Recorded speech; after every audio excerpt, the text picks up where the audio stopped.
Então tá, vamos começar aí.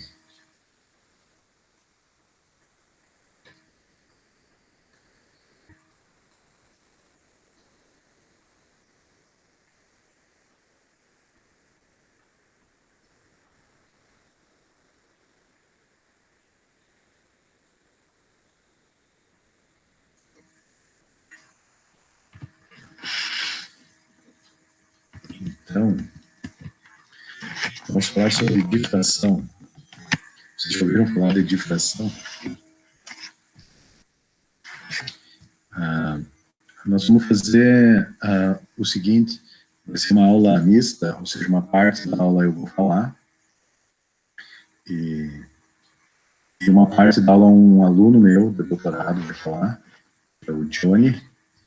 Ele, ontem, então, na terça-feira de tarde, ele deu um seminário, e que nós gravamos, eu editei, e nós vamos assistir ele, são só 10 minutos de fala dele. Mas então eu vou falar um pouco sobre difração, e aí ele vai falar um pouco sobre, em específico, difração num comprimento de onda muito pequeno, ou seja, numa frequência muito alta, aí, que é a difração de raios X, que é uma técnica que é usada para análise de materiais. E, bom, ele vai mostrar alguns detalhes, né, e só para ter uma ideia do que é feito na prática. Então, o que é difração? E essa imagem dá um exemplo do efeito. É claro que aqui são ondas que têm um comprimento de onda grande, são ondas mecânicas, né? Ou seja, essa aba aqui está vibrando e criando ondas na superfície da água, mas vocês veem que quando as ondas atravessam esse obstáculo aqui, mas vocês veem que o que acontece aqui é que é como se esse furo aqui acabasse virando uma fonte que está, né, mandando ondas para todos os lados. Vocês veem que elas se desviam aqui de um jeito que é diferente do que a gente poderia considerar esse vão aqui, ó, todo esse vão aqui, como um obstáculo, né? Vocês veem que não está vendo nada, elas estão andando, as frentes de onda são paralelas aqui à fonte. Mas quando eu tenho um obstáculo que tem um tamanho parecido com o comprimento de onda, né, deve ser aqui a distância entre esses dois máximos ou dois mínimos, e acontece esse efeito, ou seja, o obstáculo funciona como se fosse uma fonte pontual que está enviando, né,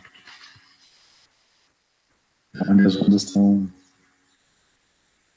evanescendo, talvez, seja o termo certo aí. E isso acontece com qualquer tipo de onda. Isso também acontece com ondas eletromagnéticas. O efeito é um pouco diferente, porque numa onda, vocês veem que numa onda mecânica, com uma onda em cima de uma água, a gente vê ali os máximos e os mínimos. Numa onda eletromagnética não é isso que acontece. Pelo menos nas ondas que nós estamos vendo aqui, né, a gente não consegue ver o máximo ou o mínimo. Né? Então é um pouco diferente de ver isso acontecer. Mas essencialmente o que acontece é que para qualquer onda, né, aqui nós estamos representando uma onda eletromagnética como se fosse, né, uma sequência de máximos ali, ou uma sequência de mínimos, poderia ser,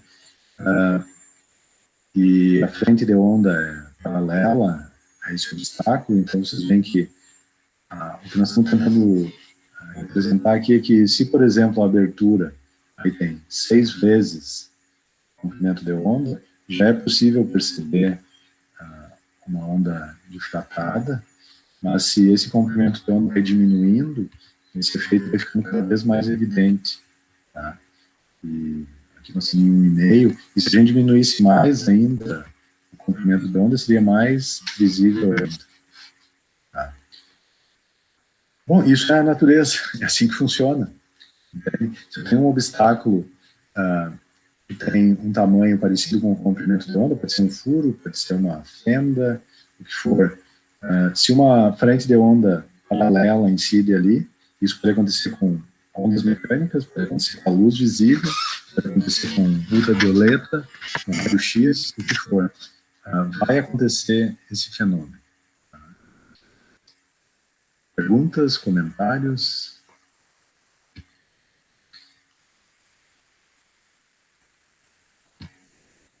Bom, qual é o efeito que isso tem adiante? Nós vamos ver adiante. Daí, para exemplificar um efeito, nós vamos falar sobre difração de raios X.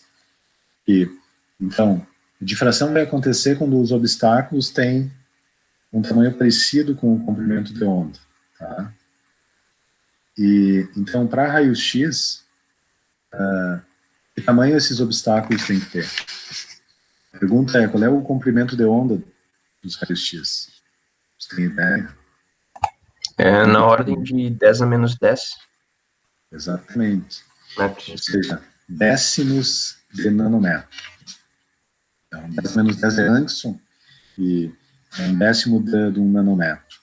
Então, é isso aí. O comprimento do... Nós temos uma fonte de raio-x aqui, que a gente usa para fazer difração em materiais, vocês vão ver ali. O comprimento da onda é 0,15 nanômetros. 1 Angstrom e meio. Então, para observar a difração e para observar a interferência, nós vamos falar logo adiante, ou seja, é um fenômeno muito interessante, é o que me permite fazer análise de materiais. Então, para observar a difração e interferência, eu preciso ter obstáculos que têm esse comprimento, esse tamanho, ou seja, décimos de nanômetro. E é fácil de obter esses obstáculos, porque praticamente todos os materiais, todos os sólidos que vocês estão vendo aí, têm estruturas, né, que não são fendas, mas se comportam como fendas, de certa maneira, mas que são obstáculos para os raios X que têm esses tamanhos aí. Tem décimos de nanômetro ou menos, um pouco mais. Tá? E é possível observar difração até, sei lá, dezenas de nanômetros. Tá? Vamos mostrando ali, mesmo que eu tenha um obstáculo que seja dezenas de vezes o tamanho do comprimento de onda, eu consigo ver. Então, no caso, centenas de vezes o comprimento de onda, eu consigo ver. Dezenas de nanômetros tem mais ou menos isso. Então, vamos fazer o seguinte. Acho que a melhor maneira de fazer isso é que cada um de nós assista o seminário no seu computador, porque assim, se vocês têm uma conexão lenta, a minha, por exemplo, vocês podem desligar aqui, sair da sala, assistir o seminário e depois voltar. Tá? Ou vocês podem se manter aqui, fazer comentários, nós não vamos estar 100% sincronizados, mas, então, o seminário aí tem cerca de 10 minutos, então a minha sugestão é a seguinte, ó, vamos, cada um de nós assistir o seminário aí, sem eu transmitir ele pelo 10 minutos e meio, tá? E cada um de nós assiste o seminário. Se vocês quiserem anotar as perguntas enquanto o seminário está indo. E aí daqui 10 minutos a gente se reúne aqui. Não, daqui 12 minutos. Então, a gente se reúne aqui de novo e fala sobre o seminário. Perguntas e tal. Pode ser? Pode ser. Ok. Então vamos fazer o seguinte. Ó. São 10h50 no meu relógio aqui. Computador. Então retornamos às 11h02.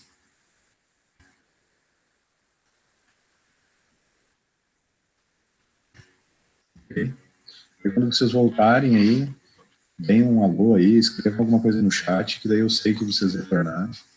E a gente pode seguir a discussão aí. Ok?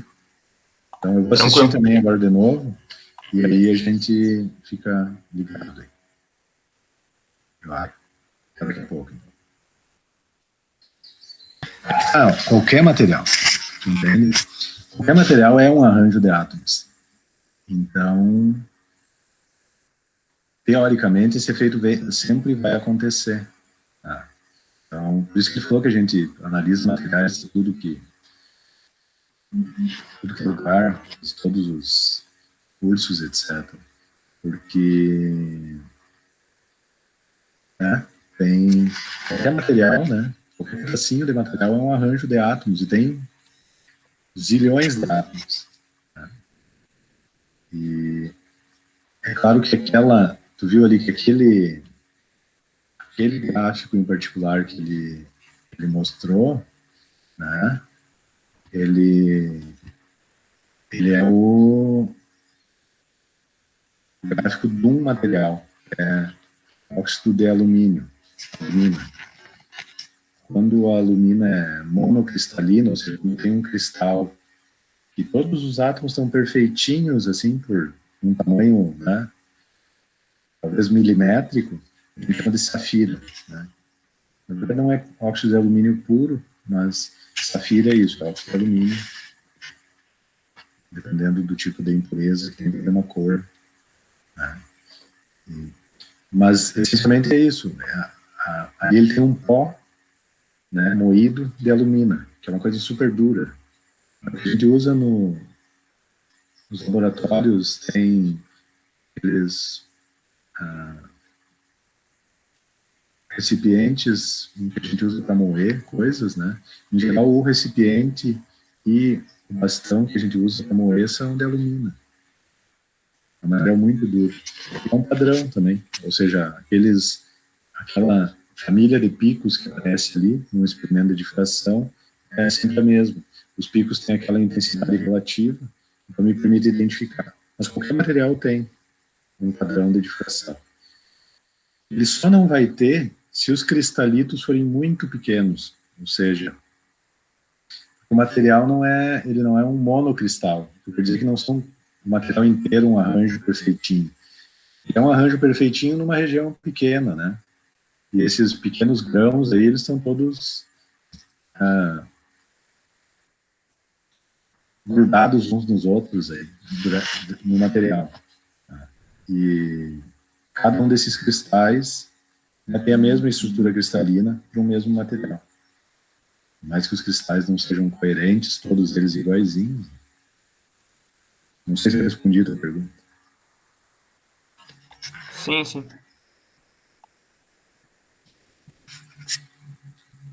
Então, o Fernando tem uma pergunta. Quais são as aplicações? Análise de materiais.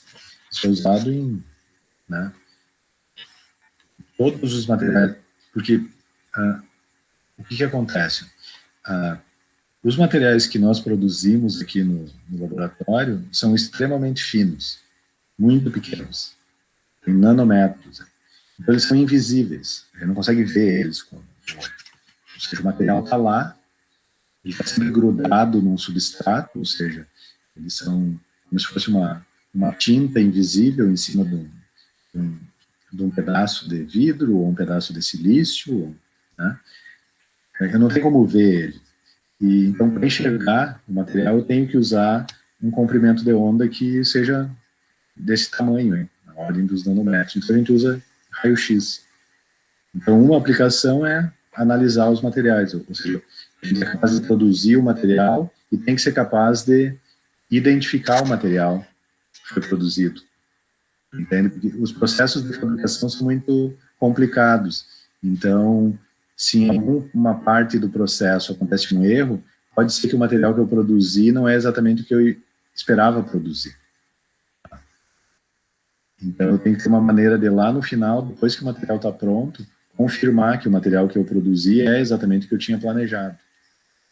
E essa técnica que a gente usa para a produção, ela é interessante porque eu posso mudar a receita e, por exemplo, com alguns óxidos, não é o caso do óxido de alumínio, a alumina, com alguns óxidos é possível mudar o grau de oxidação do óxido, a quantidade relativa do metal e do oxigênio, por aí vai. Mas então eu tenho que ser capaz de confirmar isso no final e saber qual foi a receita que eu fiz, né? Então, tem a aplicação na análise de materiais. E também pode ser usado para, vocês viram que ele falou, posso usar até para ver a proporção de cada material, ou seja, se eu tenho uma amostra de solo, por exemplo. Eu quero saber o que tem ali dentro, que tipo de minerais estão ali. E, então, com difração de raio-x, eu consigo identificar os minerais que estão ali, porque cada mineral, cada componente daquela amostra vai ter lá a sua família de picos presente. Então, é claro que o difratograma, que é como se chama aquele gráfico ali, né, a intensidade contra o ângulo, vai ter uma quantidade enorme de picos, mas cada família de picos vai estar ligada a um material conhecido. Então, é possível, inclusive, saber o percentual de cada componente. A gente faz análise, né, é feita análise ali no laboratório de solos, também de cinzas, por exemplo, cerâmicas odontológicas, por aí vai. Então, tem muitas aplicações. Por conta disso é que os pai e filho Bragg ganharam o prêmio Nobel. Tá? Por conta da difração do raio-x. Na verdade, dizem que eles ganharam um telegrama, não um prêmio Nobel. Vale a pena ler a história aí em detalhe. Eu só li por cima, mas... Não sei se eu respondi. Sim, tem várias aplicações. Mais perguntas?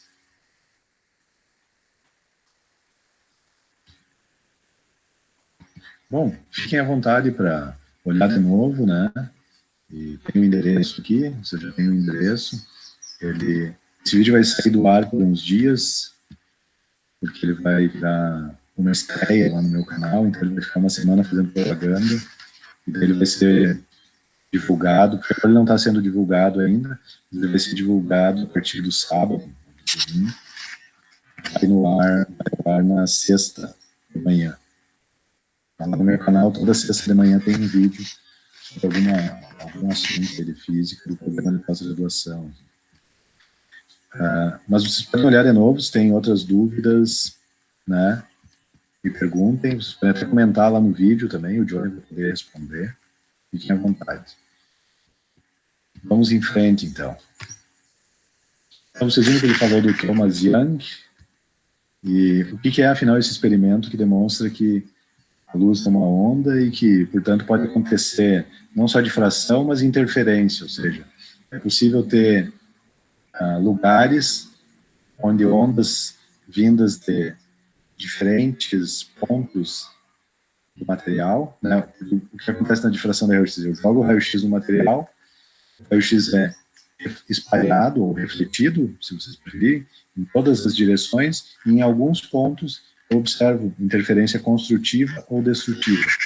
No caso da difração do raio-x, essa interferência acontece de raios que vêm de planos cristalinos vizinhos. Tá? E o detetor é posicionado numa posição em que eu sou capaz de observar máximos e mínimos, né, dependendo da estrutura cristalina do material. E, bom, como que funciona isso? Como é que era o experimento de Young? Vocês já leram sobre ele aí? Como é que ele fez? Mas nós vamos tentar demonstrar aqui, mas o que ele observou foi isso. Ó. Ou seja, ele tem uma onda incidente aqui, tá? Que passa por uma primeira fenda, que então passa a se comportar como uma fonte pontual de radiação. E aí essa radiação aqui, esse passo é importante, nós vamos discutir ele depois. Aí, tá? Então essa onda que sai daqui, ela chega nessas fendas, essas duas fendas estão aqui à mesma distância, né? A onda que sai daqui, ela chega em fase nessas duas fendas, tá? E, bom, não são fendas pequenas também, né? Um tamanho comparável com o comprimento de onda da luz, no caso do experimento do Young da luz. Ele teria dificuldade de fazer esse experimento com raios-x, porque ele ia precisar de fendas do tamanho parecido com o raio-x, então os Bragg que fizeram isso, tá? A estrutura cristalina, mas, essencialmente, então, eu tenho duas fendas que são fontes pontuais que estão irradiando ondas em fase, tá?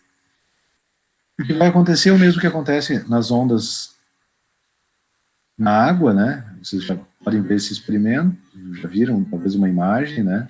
Esse experimento com ondas na água, e aí toda vez que o máximo da onda que saiu daqui e o máximo da onda que saiu de lá se encontram, eu tenho um máximo aqui, e isso acaba formando aqui, bem no meio, entre as duas fendas aqui, uma região clara, ou seja, tem um máximo de interferência entre a onda que saiu daqui e a onda que saiu de lá, e aí tem uma região escura, logo acima e logo abaixo desse máximo, que é onde eu tenho um mínimo de interferência, ou seja, essa onda aqui andou um certo caminho, e essa onda aqui andou um caminho que é exatamente meio comprimento de onda maior. Né? Quando eu vou para baixo aqui, né, a partir do máximo central, sempre essa onda aqui anda menos do que estava lá. Né? Então, todos esses mínimos aqui significam isso. Tá? Ou seja, essa onda aqui anda um caminho um pouco maior, que dá exatamente meio comprimento de onda, ou um comprimento de onda e meio, ou dois comprimentos de onda e meio, e assim por diante. Bom, como é que a gente... dúvida sobre isso? A gente vai fazer a conta, tá? E mostrar, né, na ponta do lápis aí que esse é o caso mesmo. Inclusive mostrar em que posições, prever em que posições esses mínimos estão, assumindo que isso aqui é uma onda, tá? Que, né? Ou seja, isso aqui é uma imagem do experimento real, né? Então vocês veem que tem um máximo aqui mais claro, aí tem um mínimo para baixo, um mínimo para cima aqui, e por aí vão os máximos, vão se repetindo aí. Tá? E a ideia é a seguinte, ó. Vamos olhar em detalhe lá. Então, a luz que está chegando nas duas fendas, elas vão ficar bem próximas também, tá? Elas não podem estar muito longe, senão esse efeito não vai funcionar, não vai ser observado, mas elas estão próximas. Então, a onda que está chegando, a outra fenda que estava lá atrás, né, é como se fosse, né, uma frente de onda paralela aí, e aí vai ter uma fonte aqui e uma fonte lá. Então, como o caminho que essa onda percorre é um pouquinho maior do que o caminho que essa onda percorre, para chegar lá naquele ponto, né, que está uma distância acima do meio aqui, eu posso ter interferência construtiva, ou posso ter interferência destrutiva, ou posso estar no meio do caminho, né, entre o máximo e entre o mínimo. Tem um degradê de interferência. Aqui embaixo, ó, a gente tem uma aproximação dessa situação, tá?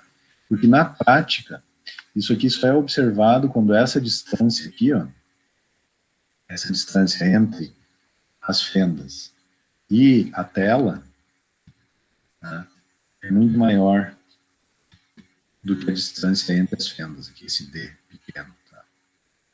Quando esse D grande é maior que esse D pequeno, eu estou numa situação em que, na verdade, né, se eu estou olhando de longe, é como se esses dois raios estivessem saindo do mesmo ponto. Tá? Vocês podem pensar assim, ó, olhem para alguma coisa que está longe de vocês aí, na sala onde vocês estão. Tá? Sei lá, eu tenho lá, ó, eu tenho um livro lá. Tá? Então vocês imaginem a luz que está saindo de duas... Não, eu tenho um livro lá que tem na capa tem uma letra A, né, mais ou menos desse tamanhinho aqui. Então imaginem que... Vamos pegar o segundo pé da letra A. Vamos imaginar que os dois pontos que são o ladinho da esquerda do pé da letra A e o ladinho da direita do pé da letra A. Eles estão muito próximos, eu nem consigo discernir um do outro. É claro que aqueles dois raios estão saindo de lugares diferentes, eles vão bater no meu olho com um ângulo diferente. Só que eles estão muito próximos. Tá? E como eu estou muito longe, eu não consigo perceber essa diferença. É como se eles estivessem saindo do mesmo ponto. Então é isso que eu estou tentando representar aqui. Tá?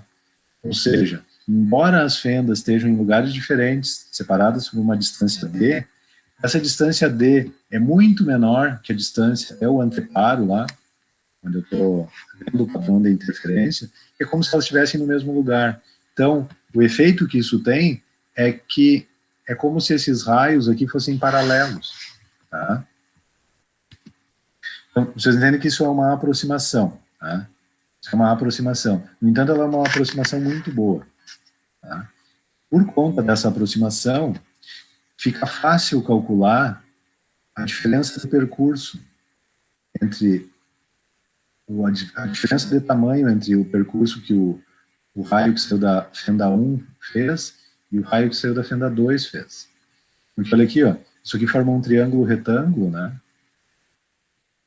E aí, o seno desse ângulo aqui vai ser essa diferença de tamanho, né? Vezes a distância entre as fendas. Isso é uma aproximação, mas é uma aproximação muito boa. Tá? E esses ângulos são pequenos também, tá? Porque vocês veem que o padrão de interferência tem lá o máximo central e eu estou vendo 1 ou 2 ou 3 máximos ali para cima ou para baixo. Tá?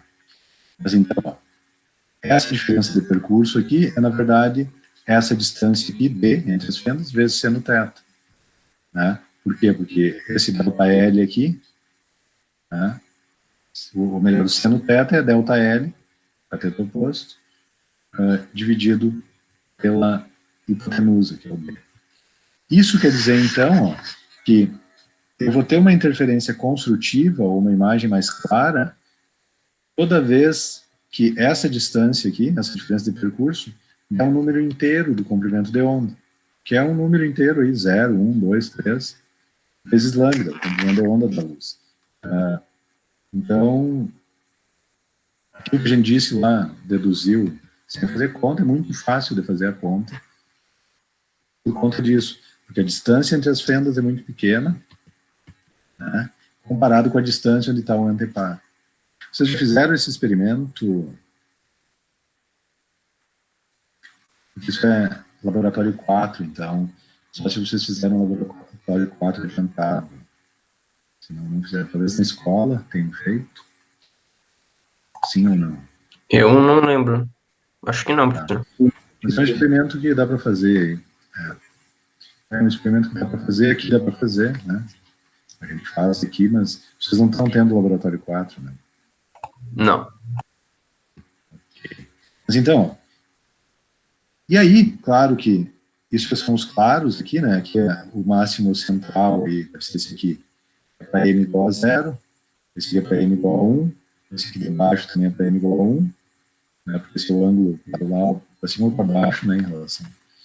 E os mínimos, né, vão ser muito parecidos, ou seja, toda vez que essa distância for meio comprimento de onda, que é o caso para m igual a 0, ou 1,5, ou 2,5, eu vou ter aqui os mínimos para cima ou para baixo. Vocês podem ver que no caso da destrutiva, né, mesmo quando m igual a 0, eu já tenho lambda sobre 2 aqui, eu já tenho dois ângulos, um para cima e um para baixo, onde eu tenho mínimos. Então, eu tenho dois mínimos de ordem 0 ali. Dúvidas?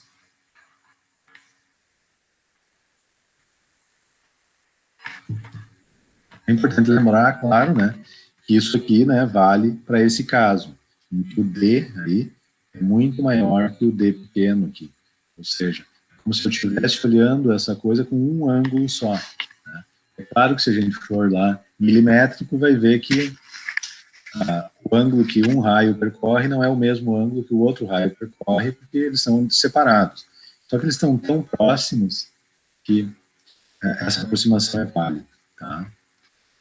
Dúvidas? Então, se vocês não têm dúvidas, vamos fazer uma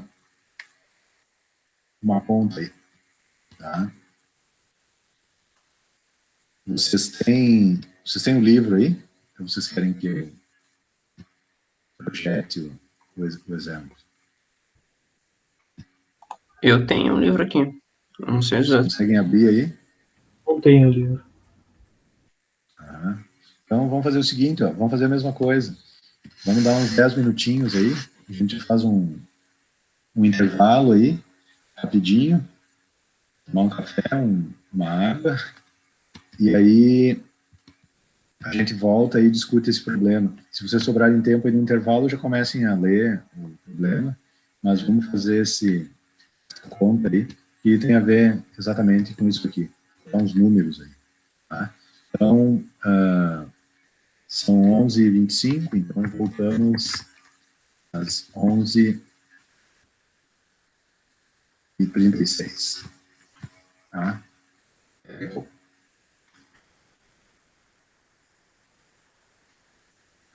Como nós vamos ver logo adiante, né? Nós vamos falar em coerência. O meu apontador a laser aqui não é coerente, porque não é um apontador a laser, mas o laser, o apontador que vocês têm, é uma luz coerente. Então, se vocês jogarem laser num CD, vocês vão ser capazes de observar um padrão de difração e medir a distância entre esses buraquinhos que estão lá. Porque o CD é um monte de buraquinho. Tá? A conta pode ser mais complicada, mas eu deixo para vocês como exercício. Sem dúvida, se vocês procurarem na internet, vocês não só vão encontrar matemática, como vão encontrar um vídeo mostrando, etc. Vale a pena. Mas entende? Com uma régua de milímetros, eu consigo medir nanômetros, ou décimos de micrômetro, ou décimos de milímetro, no caso. Então, o que é coerência? O André pergunta, o que são fontes coerentes de luz? Porque se as fontes de luz não são coerentes, eu não vou conseguir fazer esse experimento. Porque vocês veem, né? Esse experimento é com duas fendas, ou seja, eu tenho duas fontes de luz, estão interferindo. Agora, eu só consigo observar a interferência e a difração e a interferência porque elas são coerentes. Tá? E, afinal, o que são fontes coerentes? Né? Então, em geral, duas fontes, se elas são independentes, elas não são coerentes. Tá? A luz do sol que chega até nós, né? A luz que bate num pontinho bem próximo aí, elas são coerentes. Agora, se a luz que está batendo naquela parede e está batendo nessa parede aqui desse lado, já não são coerentes. Tá? E fontes coerentes são fontes onde a diferença de fase ela é constante no tempo. Ou seja, essas duas fontes estão emitindo radiação de uma maneira em que a diferença de fase entre elas não muda. Tá? E vocês podem ver que é exatamente por isso que a gente consegue observar a difração, ou melhor, difração a gente observa, né? Mas é por isso que a gente consegue observar a interferência aqui. Porque a diferença de fase entre a luz que está saindo daqui e a luz que está saindo daqui é sempre a mesma. Porque, no caso que nós montamos aqui, né, se essas fontes fossem incoerentes, a gente não ia observar interferência. Tá? Ou seja, se eu tivesse uma lanterna iluminando essa fonte aqui e uma outra lanterna iluminando essa fonte aqui, eu não ia observar interferência construtiva, essas fendas lá. Porque são fontes em que a diferença de fase está mudando aleatoriamente. Eu nem sei qual é tá? Como é que a gente consegue ver o experimento? É claro, se eu tenho fontes coerentes, eu vou ver esse padrão de máximos e mínimos aqui e tal. No caso do experimento do Young, como é que ele fez? Ele pegou uma fonte só, né, e criou uma fonte coerente, por quê? Porque ele fez incidir numa fenda aqui, tá? E aí a radiação que está saindo dali é uma só. Tá? Então, se essas fendas estão à mesma distância aqui, elas chegam aqui em fase, ou seja, a radiação que está saindo daqui e a radiação que está saindo daqui estão em fase em todos os momentos. À medida que o tempo passa, elas estão sempre assim, porque elas são fruto dessa única fonte aqui. Tá? Então, voltando para o início da aula aí, a gente vê que coerência é uma coisa muito importante, que a diferença de fase é constante nessas duas fontes, à medida que o tempo passa, e então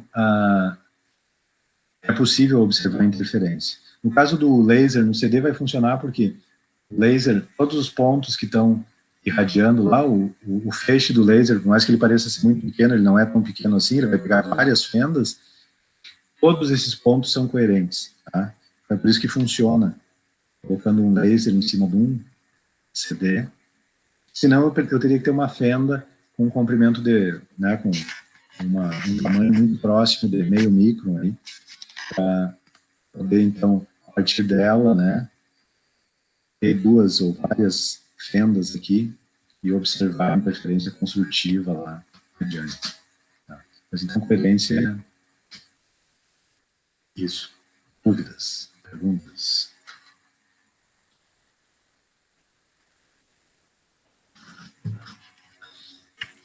Bom, uma outra coisa que eu quero falar, mas na verdade eu vou dar como tarefa para vocês, tá? Eu quero que vocês leiam sobre a intensidade, tá? Que as ondas têm lá na tela. Ou seja, eu faço o experimento de interferência de duas fendas e eu tenho um máximo central, máximos para cima, máximos para baixo. Qual é a intensidade que cada um desses máximos tem? Eu quero que vocês leiam aí, nós vamos entrar em... Eu não vou falar sobre isso aqui, tá?